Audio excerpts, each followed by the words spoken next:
Bon, aujourd'hui, donc on va parler sur les tumeurs carcinoïdes et le syndrome carcinoïde.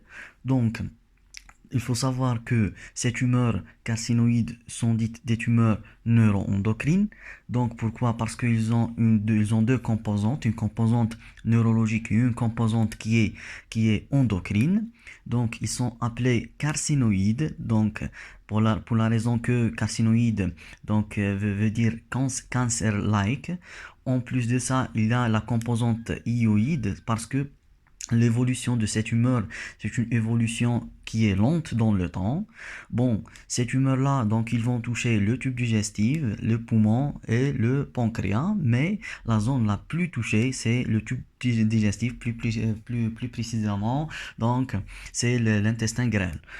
Bon, parce qu'on a dit qu'ils ont une deux composantes neuroendocrines, donc ils vont libérer de la sérotonine. Cette sérotonine, elle est responsable de quoi? Elle est responsable des signes cliniques.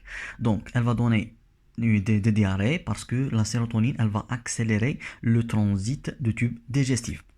En plus de ça, et on va voir des bouffées de chaleur et des flashs cutanés. Pourquoi? Parce que la sérotonine, elle va provoquer une vasodilatation cutanée. Et on va voir des lésions valvulaires, donc de type rétrécissement et insuffisance, pour la raison que la sérotonine, elle va stimuler les fibroblastes. Les fibroblastes, ils vont provoquer la production des substances donc fibreuses, là où ils vont provoquer des lésions valvulaires.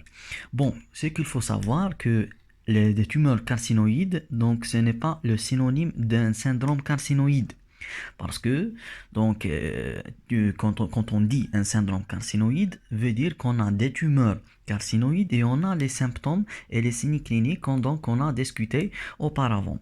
Et pour avoir le syndrome carcinoïde, il faut que les métastases, on a des métastases hépatiques. Pourquoi? Donc, parce que au début, donc la tumeur, si on va prendre par exemple le site primaire, c'est le tube digestif, donc ils vont libérer de la sérotonine. La sérotonine, elle va passer par le drainage, par les veines portes, etc., vers le foie. Et donc le foie est responsable de la dégradation de la sérotonine. C'est pour cela qu'on ne va pas avoir un syndrome carcinoïde, sauf qu'on a des métastases au niveau hépatique. En plus de ça, ce qu'il faut noter, qu'il n'y a pas d'atteinte cardiaque gauche, on n'a que atteinte cardiaque droite. Pourquoi? Eh bien, parce que si on a par exemple des métastases au niveau hépatique et les tumeurs ils vont libérer de la sérotonine, ils vont aller vers le cœur droit, ils vont stimuler les fibroblastes, ils vont provoquer des lésions valvulaires et puis la sérotonine elle va passer vers le poumon et dans le poumon on peut dégrader la sérotonine. C'est pour cela qu'on ne va pas avoir des lésions cardiaques gauche. Bon, ce qu'il faut noter dans le syndrome carcinoïde, on va voir une altération de métabolisme de la tryptophane. Donc, c'est un acide aminé, donc dans l'état physiologique, 1% de la tryptophane, il va être utilisé pour la production de la sérotonine. Mais dans le cas de cette tumeur carcinoïde, donc la tryptophane, donc 70%, ils vont être utilisés pour la production de la sérotonine. Cela qui va donner donc une carence dans la niacine, la vitamine B3, qui est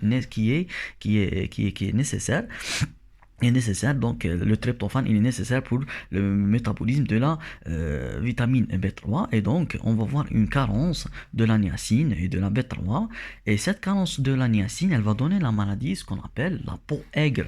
La peau aigre, là on va voir le collier de Casal et on va voir les 4D, donc des diarrhées, une dermatite et le démence et jusqu'à la démence et jusqu'à le décès. Le diagnostic positif, il va être posé donc par le dosage de la 5-HIAA. Et pourquoi on ne dose pas la sérotonine? Parce qu'on ne peut pas doser la sérotonine, tout simplement. Donc on va doser les métabolites de la sérotonine au niveau des urines, dans les 24 heures. Le traitement donc c'est la chirurgie, sinon on va utiliser l'octreotide.